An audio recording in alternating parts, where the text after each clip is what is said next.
Hello students,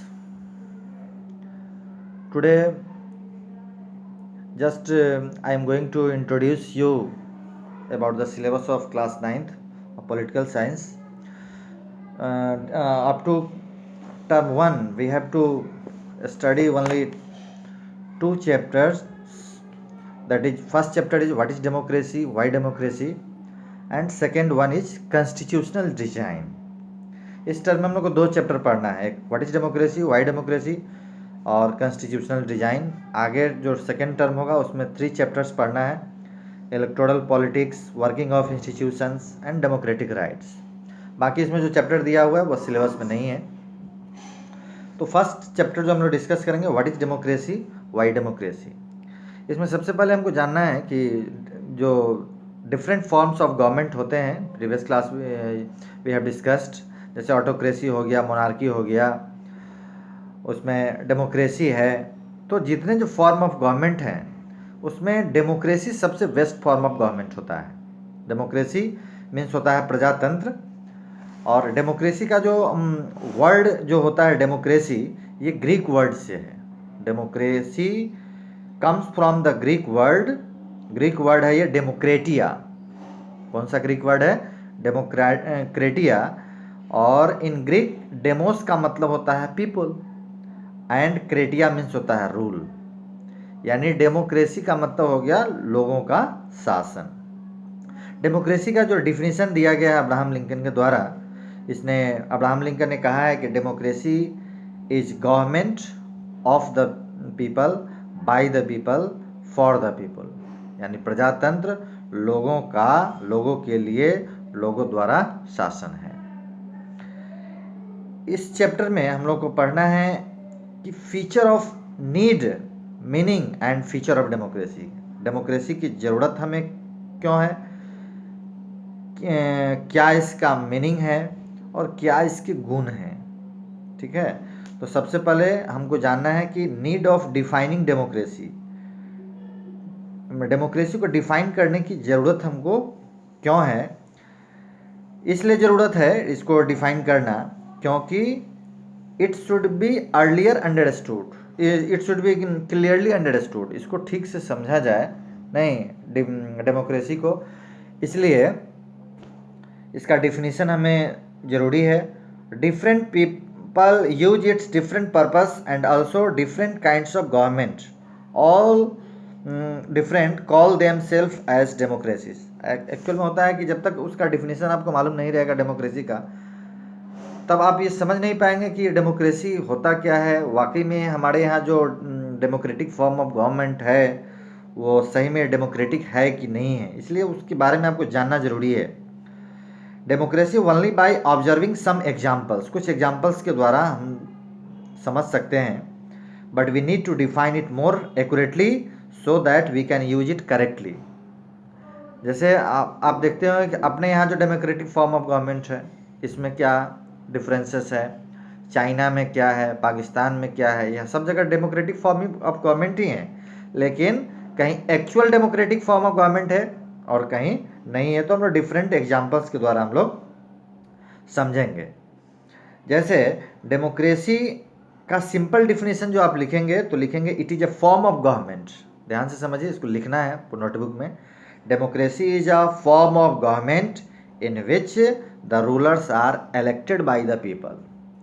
democracy वैसा form of government है जिसमें हम अपने रिप्रेजेंटेटिव जो होते हैं लोगों द्वारा चुने जाते हैं। We can clearly separate non democratic governments, for instance army rulers. जैसे मान लिया है कि कुछ आर्मी रूलर्स हैं म्यांमार के, ये not elected by the people and are thus non democratic. इसलिए म्यांमार में अगर पूछेगा, ये पूछता है, इंपॉर्टेंट क्वेश्चन है कि म्यांमार का किस तरह का गवर्नमेंट है, तो वहाँ पे आर्मी का शासन है, तो वो नॉन डेमोक्रेटिक है। एग्जाम में आता है कि कहाँ पर डेमोक्रेटिक फॉर्म ऑफ गवर्नमेंट नहीं है, तो उसमें ऑप्शन रहेगा, उसमें म्यांमार आप सेलेक्ट करेंगे। Dictators like Augusto Pinochet of Chile are not elected by the people. This is also applicable to the kings of Saudi Arabia and Nepal. अब तो नेपाल में डेमोक्रेटिक फॉर्म हो चुका है, लेकिन पहले वहाँ पे डेमोक्रेटिक फॉर्म ऑफ गवर्नमेंट नहीं था। if we accept this definition, it implies that almost every government is a democracy that holds an election. जहाँ भी democratic form of government है वहाँ पे election होता है, but it would be very misleading. कहीं कहीं ऐसा होता है कि fair election नहीं होता है. जैसे हमने आपको कभी क्लास में बताया था कि चाइना में डेमोक्रेटिक फॉर्म ऑफ गवर्नमेंट है लेकिन पूरी तरह से नहीं है. वहाँ अमेंडमेंट ला करके ये तय हो गया है कि जब तक सी जिनपिंग रहेंगे he will be remain the president of China. तो ये पूरी तरह से डेमोक्रेटिक फॉर्म ऑफ गवर्नमेंट नहीं हुआ. We need to carefully distinguish between a government that is a democracy and one that pretends to be a democracy. एक अब हमको इसमें ये पता करना है कि कौन डेमोक्रेटिक है और कौन डेमोक्रेटिक नहीं है. अब आपको ये चीज़ समझना है कि फीचर्स ऑफ डेमोक्रेसी क्या है. डेमोक्रेसी के क्या क्या फीचर हैं. डेमोक्रेसी का पहला फीचर है rulers elected by the people take all the major decisions. जो भी डिसीजन लिए जाएंगे वो किसके द्वारा लिए जाएंगे, तो जो हम रिप्रेजेंटेटिव इलेक्ट किए हैं. सो elections offer a choice and fair opportunity to the people to change their current rulers. elections में चॉइस की पॉसिबिलिटी होनी चाहिए. डेमोक्रेटिक जो फॉर्म ऑफ गवर्नमेंट है, ऐसा नहीं कि एक रिप्रेजेंटेटिव हम दे रहे हैं और उसी को चुनना है, तो फिर डेमोक्रेटिक फॉर्म ऑफ गवर्नमेंट का कोई मतलब नहीं हुआ. इसलिए इसमें चॉइस का ऑप्शन होना चाहिए कि अगर कोई कैंडिडेट अच्छा नहीं है तो हम दूसरे को चुने. थर्ड जो इसका फीचर है, this choice and opportunity is available to all the people on an equal basis. और जो चॉइस जो होना चाहिए कैंडिडेट का वो इक्वल अपॉर्चुनिटी सभी को मिलना चाहिए. Everyone can participate contest in the election. ये फीचर है डेमोक्रेसी का. फोर्थ जो फीचर है, the exercise of this choice leads to a government limited by basic rules of the constitution and citizens right. जो भी रिप्रेजेंटेटिव हम चुन रहे हैं, नहीं, उनका पावर लिमिटेड होना चाहिए. जैसे आप फ्रेंच रिवॉल्यूशन में पढ़े, मोनार्क का पावर का कोई लिमिटेशन नहीं था. तो इसमें पावर लिमिटेड होना चाहिए. और शासन कैसे होना चाहिए, तो on the basis of constitution. लोगों के राइट्स को क्या रखें, वो प्रिजर्व करें, लोगों के राइट्स को प्रोटेक्ट करें. ये चीज़ होना चाहिए. तो आज हम लोग पढ़े कि what is democracy. Democracy Greek word demokratia से आया है, जिसका मतलब होता है डेमोस का मतलब पीपल और क्रेटिया मीन्स रूल, यानी people of rule of people.